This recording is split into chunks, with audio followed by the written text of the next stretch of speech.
Subscribe చేయండి Afsar tech world YouTube channel and press bell icon. Thank you. Hi friends, this is Afsar and you're watching my YouTube channel Afsar tech world. Friends, all స్కూల్స్లో ఏదో government school or private school ఒక విద్యార్థి ఒక సంవత్సరము ఒక క్లాస్లో చదివితే అతను ఏదో ఒక కారణాల చేత ఇతర పాఠశాలలకు వెళ్ళాలన్నప్పుడు ఖచ్చితంగా ఆ పాఠశాలలోని హెడ్ మాస్టరు రికార్డ్ షీట్ లేదా టీసీ ఇవ్వాలి. రికార్డ్ షీట్ అంటే 1వ తరగతి నుండి 5వ తరగతి చదివిన వాళ్లకు రికార్డ్ షీట్ ఇస్తాము. 6 నుండి 10 తరగతి చదివిన వాళ్లకు టీసీ ఇస్తాము. టీసీ అనగా ట్రాన్స్ఫర్ సర్టిఫికేట్. ఫ్రెండ్స్, ఈరోజు రికార్డ్ షీట్ మనము ఎలా రాయాలి అనే అంశం పైన ఈ వీడియో చేయడం జరుగుతోంది. దానికంటే ముందు మీరు ఏం చేయాలంటే, రికార్డ్ షీట్ రాయడానికి ముఖ్యంగా 2 రికార్డులు అవసరం. ఒకటి అడ్మిషన్ రిజిస్టర్, రెండవది అటెండెన్స్ చార్ట్, అంటే సెంట్రల్ అటెండెన్స్ చార్ట్ అంటాం. ఈ 2 మీరు దగ్గర ఉంచుకోవాలి. ఎందుకంటే ఇందులోని ఫస్ట్ హాఫ్ పేజీలో ఉన్నటువంటి అంశాలు అడ్మిషన్ రిజిస్టర్ ద్వారా మీరు చూసి రాస్తారు. అంటే పేరు, అలాగే డేట్ ఆఫ్ బర్త్, పేరెంట్ నేము, ఇలా అన్నీ కూడా అడ్మిషన్ రిజిస్టర్లో చూసి రాస్తారు. అలాగే కింద ఉన్నటువంటి ఈ బాక్సెస్ ఏదైతే ఉన్నాయో అటెండెన్స్ బాక్స్, ఇవి రాయడానికి ఖచ్చితంగా మీ దగ్గర సెంట్రల్ అటెండెన్స్ చార్ట్ ఉండాలి. అది కూడా పూర్తిగా అప్డేట్ చేసి ఉండాలి. అప్పుడే ఆ విద్యార్థి యొక్క హాజరు ఎంత ఉందనేది మీరు చూసి కాపీ చేయగలరు. దీంట్లో ఫ్రెండ్స్, ఈ 2 రికార్డు దగ్గర ఉంచాము. ఇప్పుడు చూద్దాము రికార్డ్ షీట్ మనము ఎలా రాయాలి. ఫ్రెండ్స్, ఇక్కడ చూడండి, ఇక్కడ మీరు గమనిస్తే this is blank record sheet paper. పాఠశాల విద్యాశాఖ ఏ జిల్లా ఉంటే ఆ జిల్లా పేరు ఉంటుంది. ఇక్కడ మీరు రికార్డ్ షీట్ మీద నెంబర్ ఉంటుంది. తర్వాత ఏదైతే ఈ అంశాలు ఉన్నాయో ఈ అంశాలు ఒక్కొక్కటి మీరు ఫిల్ చేస్తూ పోవాలి. ఇది బ్లాంక్ కాబట్టి మీకు ఇందులో ఎక్స్ప్లెయిన్ చేస్తే కొంచెం డౌట్స్ రావచ్చు. అందుకని నేను ఒక ఎగ్జాంపుల్ కోసం, that is not original issued record sheet, ఒక పేపర్ తీసుకొని కేవలము ఎగ్జాంపుల్ కోసము ఇమాజినేటివ్ నేమ్స్, ఇమాజినేటివ్ డేట్స్ వేశాను. కాబట్టి మీరు అందులోని డేట్స్ గురించి, తర్వాత పేరు గురించి మీరు లాజిక్ ఆలోచించాల్సిన అవసరం లేదు. కేవలం ఇది అర్థం కావడానికి మాత్రమే. చూద్దాం. ఇప్పుడు నేను ఎగ్జాంపుల్ కోసం రాసినటువంటి టీసీ చూడండి. రికార్డ్ షీట్ ఇది, రికార్డ్ షీట్. పాఠశాల విద్యాశాఖ కింద ఏమో చూడండి. ఫస్ట్ మీరు రాస్తారు పాఠశాల పేరు, దానికంటే ముందు అడ్మిషన్ నెంబర్. మీరు చెప్పాను ఫ్రెండ్స్, అడ్మిషన్ నెంబరు తప్పనిసరిగా అడ్మిషన్ రిజిస్టర్లో ఉంటుంది. అడ్మిషన్ రిజిస్టర్లో అడ్మిషన్ నెంబర్ రాస్తారు ఇక్కడ. నెక్స్ట్ చూడండి, ఇక్కడ డేట్ ఆఫ్ అడ్మిషన్, ఆ విద్యార్థి ఏ సంవత్సరంలో ఏ డేట్న జాయిన్ అయినాడు అది మీరు రాసుకోండి. అలాగే మాధ్యమం తెలుగు అయితే తెలుగు, అయితే ఇంగ్లీషు. ఇక్కడ గుర్తింపు సంఖ్య. ఫ్రెండ్స్, ప్రతి పాఠశాలకు ఆర్సీ నెంబర్ ఉంటుంది. That is called recognition number. అది ఇక్కడ వేయండి. అదే రికగ్నిషన్ నెంబర్ డేట్ ఉంటుంది, అంటే ఏ డేట్న ఇష్యూ అయింది ఆర్డర్, అది ఇక్కడ రాస్తారు. గ్రామం, మీ గ్రామం ఏదైతే ఆ గ్రామం పేరు రాస్తారు. అలాగే మండలం, మీ స్కూల్ ఏ మండలంలో ఉంటే ఆ మండలం పేరు రాస్తారు. ఇక చూడండి ఫ్రెండ్స్, విద్యార్థి యొక్క పూర్తి పేరు. ఫ్రెండ్స్, సాధ్యమైనంత వరకు ఇంగ్లీష్లో రాయడమే చాలా మేలు పేరు రికార్డ్ షీట్లో. కారణం ఏమంటే కొన్ని స్పెల్లింగ్స్ మనము తెలుగులో పూర్తిగా డిఫైన్ చేయలేము. అందుకని కొంచెం ప్రాబ్లం వస్తుంది. కాబట్టి it is better to right in English only.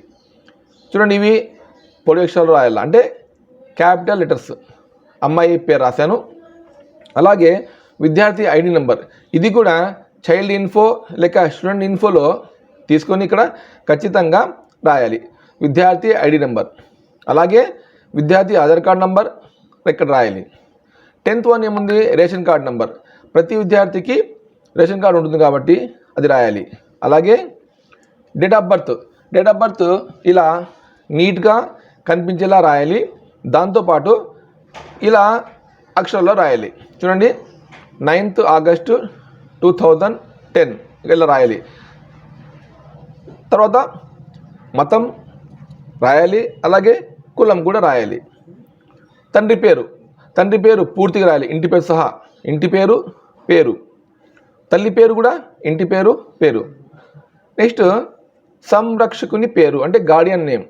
Friends ఇక్కడ పేరెంట్స్ ఇద్దరు బ్రతికి ఉంటే, ఇద్దరు అదే ఊళ్ళో అవైలబుల్ ఉంటే మీరు గార్డియన్ పేరు రాయాల్సిన అవసరం లేదు. గార్డియన్ పేరు ఎప్పుడు రాస్తారంటే పేరెంట్స్ అవైలబుల్ లేనప్పుడు, అంటే ఆ ఊళ్ళో లేనప్పుడు, లేదా పేరెంట్స్ చనిపోయినప్పుడు ఎవరైతే ఉన్నారో గార్డియన్ వారిని అడిగి వారి పేరుకి రాసుకోవాలి. గార్డియన్ పేరుకి రాస్తాం. గార్డియన్ పేరు రాసినప్పుడు అతను బంధుత్వం ఏంటి, అతను మామనా, ఏమన్నా అత్తనా, లేకపోతే తాతనా, ఇలా రాయొచ్చు, అమ్మమ్మనని. నా లాస్ట్ నుండి నివాసం, వారు ఏ ఊళ్ళో ఉంటున్నారు, ఆ ఊరి పేరు మండలం పేరు రాయండి. ఇప్పుడు చాలా ముఖ్యమైనటువంటి ఇదేమంటే చూడండి, ఇందులో ఏముంది, ఫస్ట్ క్లాస్ 1, 2, 3, 4, 5 క్లాసెస్ ఉన్నాయి. ఈ అబ్బాయి ఇదొక అమ్మాయి 5th క్లాస్ చదివాడు, ఒకే స్కూల్లోనే ఫస్ట్ నుంచి 5 వరకు చదివాడు కాబట్టి ఇతనికి 5 క్లాసుల్లో కంటిన్యూగా హాజరు వేయడం జరిగింది ఒకే స్కూల్లో. ఒకవేళ ఈ అబ్బాయి ఫస్ట్ క్లాస్ చదివి ఉంటే ఒక ఎంట్రీ మాత్రమే ఉండేది. ఓకేనా? చూడండి నెక్స్ట్ వన్ ఏముంది, కాలము ఫస్ట్ క్లాస్. రెండోది ఏముంది, date of admission or promotion. Friends ఇక్కడ ఫస్ట్ క్లాస్లో అతను ఎప్పుడు జాయిన్ అయ్యాడు ఆ డేట్, సెకండ్ క్లాస్లో next year school reopening date, మళ్ళీ నెక్స్ట్ స్కూల్ రీఓపెనింగ్, ఇలా ప్రతిసారి స్కూల్ రీఓపెనింగ్ డేట్స్ మేము వేసుకుంటూ పోవాలి. నెక్స్ట్ చూడండి ఏముంది, మొదటి క్వార్టర్. ఫ్రెండ్స్ మీకు చెప్పాను ఇందాక, దీనికి సెంట్రల్ అటెండెన్స్ చార్ట్ తప్పనిసరి. సెంట్రల్ అటెండెన్స్ చార్ట్ లేకుంటే మనము ఈ బాక్సెస్ను ఫిల్ చేయలేము. మొత్తం సంవత్సరానికి అకాడమిక్ ఇయర్ను గవర్నమెంట్ వారు 4 భాగాలుగా డివైడ్ చేశారు. చూడండి, మొదటి క్వార్టర్, రెండవ క్వార్టర్, మూడవ క్వార్టర్, 4వ క్వార్టర్. సేమ్ ఏ కాలమ్స్ సెంట్రల్ అటెండెన్స్ చార్ట్లో కూడా ఉంటాయి. దానిని మీరు గమనించి వాటి యొక్క అబ్స్ట్రాక్టే ఇందులో వేసుకోవాలి. చూడండి, మొదటి క్వార్టర్ అంటే జూన్, జూలై, ఆగస్ట్. రెండవది నెక్స్ట్ 3 months, మరి 3 months, లాస్ట్ ఏ మిగులుతాయో అవి. 4th క్వార్టర్ చాలా చిన్నగా ఉంటుంది when we compare to first, second, third quarters. 4వ క్వార్టర్ సహజంగా తక్కువ డేస్ ఉంటాయి, ఎందుకంటే మంత్స్ తక్కువ కాబట్టి. ఇప్పుడు చూసాము ఫస్ట్ క్వార్టర్లో ఎలా రాయాలి. మొదటి క్వార్టర్లో ఫస్ట్ ఏముంది, నంబర్ ఆఫ్ వర్కింగ్ డేస్ అంటే 3 నెలల, జూన్, జూలై, ఆగస్టులో 3 నెలల్లో ఎన్ని పరిధిలో ఉన్నాయో రాయాలి, అంటే working days 64 days. Next one అంటే ఈ అబ్బాయి 64 రోజులకు ఎన్ని రోజులు వచ్చాడు అనేది ఈ ఇన్ఫర్మేషన్ మీకు సెంట్రల్ అటెండెన్స్ చార్ట్లో ఉంటుంది, అక్కడ రాయాలి, చూసి రాయాలి. 64 రోజులకు ఈ అబ్బాయి 58 days వచ్చాడు. సెకండ్ క్వార్టర్లో 60 days స్కూల్ జరిగింది, 55 days వచ్చాడు. థర్డ్ క్వార్టర్లో 56 days జరిగింది స్కూల్, అబ్బాయి వచ్చింది 52 days. అలాగే 4th క్వార్టర్లో మీకు చెప్పాను డేస్ తక్కువ ఉంటాయి కాబట్టి ఆ డేస్ 45 days ఉంది, అయితే అబ్బాయి 34 days హాజరయ్యాడు. ఇవన్నీ కూడా ఎగ్జాంపుల్స్ మాత్రమే, మీరు మీ యొక్క సెంట్రల్ అటెండెన్స్ చార్ట్ అనుసరించి రాయాలి. Next student school total working days. పాఠశాల మొత్తము పని దినాలు ఎన్ని, 222. ఇది కూడా ఎగ్జాంపులే. ఈ అబ్బాయి అంటే ఇవి first, second, third, 4th quarter యొక్క టోటలే 222 అంటే నంబర్ ఆఫ్ వర్కింగ్ డేస్. అలాగే హాజరు first quarter, second quarter, third quarter, 4th quarter హాజరు యొక్క మొత్తమే 190.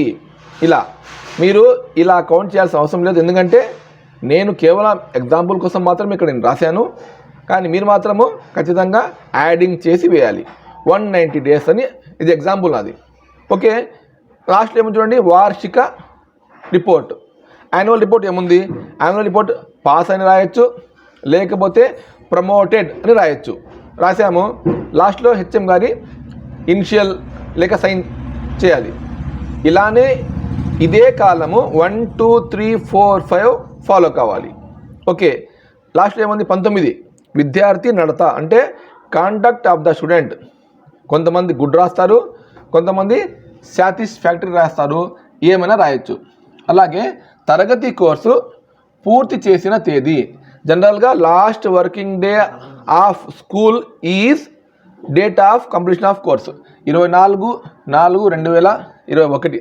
ఇది కూడా ఎగ్జాంపులే, లాస్ట్ డే కాబట్టి మీరు ఏదైతే స్కూల్ లాస్ట్ డే జరుగుతుందో last working day of the academic ఇయరే కోర్స్ పూర్తి.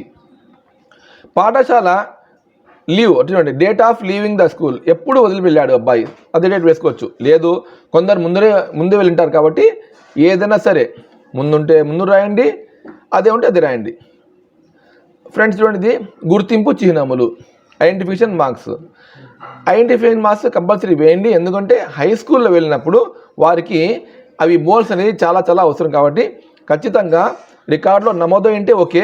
ఒకవేళ నమోదు కానప్పుడు మీకు ఖచ్చితంగా పేరెంట్స్ని పిలిపించి అలాగే అబ్బాయి యొక్క మోల్స్ని గమనించి ఖచ్చితంగా ఈ మోల్స్ రాయండి. తదుపరి హై స్కూల్ వాళ్ళకు ఇది యూజ్. ముఖ్యంగా ఫ్రెండ్స్ అమ్మాయిల విషయంలో చాలా కేర్ఫుల్గా ఉండాలి. కేవలము ముఖం మీద చేతుల మీద కనిపించే మోల్స్ మాత్రమే రాయాలి. అబ్బాయిలకైతే ఇబ్బంది లేదు, కానీ గర్ల్స్ విషయంలో ఈ యొక్క మనము కేర్ తీసుకోవాలి. అలాగే లాస్ట్ చూడండి, లెఫ్ట్లో ఏముంది సైన్ ఆఫ్ స్టూడెంట్. ఇక్కడ స్టూడెంట్ సైన్ చేయాలి, రైట్ సైడ్లో హెచ్ఎం సైన్ చేయాలి. Okay friends, this is the record sheet how to right.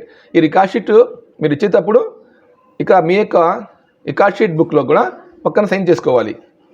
Total 2 copies ఉంటాయి. ఫస్ట్ కాపీ స్టూడెంట్కు, కార్బన్ కాపీ హెడ్ మాస్టర్ కోసం అనమాట. ఏదైనా ఫర్దర్ నెక్స్ట్ వచ్చినప్పుడు రెఫరెన్స్ కోసము ఆ యొక్క డూప్లికేట్లో సైన్ చేసుకుంటే వారు ఎప్పుడైనా వచ్చినప్పుడు మాకు టీసీ ఇవ్వలేదు, మాకు రికార్డ్ షీట్ ఇవ్వలేదు అనేటువంటి అంశం గురించి మనము ప్రూఫ్ చూపించవచ్చు.